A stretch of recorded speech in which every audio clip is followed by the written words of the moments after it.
காலை உணவுங்க இது பாருங்கள். நாங்கள் வந்து காலையில் இதை தான் வந்து உணவாக எடுத்துக்கிறோம். எல்லா வகை பிழை வகையும் எடுத்துக்கிறோம்.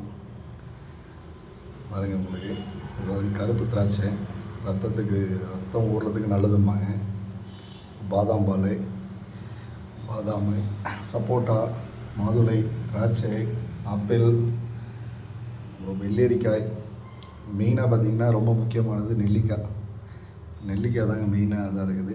ஒரு 5-6 வகை பழம் தான் நமக்கு வாரத்தில் பார்த்திங்கன்னா ஒரு கம்மியான செலவு தான். இது ஒன்றும் பெருசாக நீங்கள் நினைக்கிற மாதிரிலாம் இருக்காது.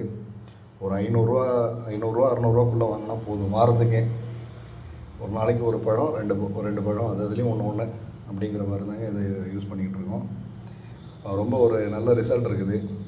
முடிஞ்சால் நீங்களும் வந்து காலை உணவாக கொஞ்சம் ஹெல்த்தி ஃபுட்டாக எடுத்துக்கிறதுக்கு உங்களால் முடிஞ்சவங்க ட்ரை பண்ணி பாருங்கள். ரொம்ப நல்ல ரிசல்ட்டு கிடைக்குது. உடம்பும் ரொம்ப ஆரோக்கியமாக இருக்குது. நல்லா இருக்குதுங்க.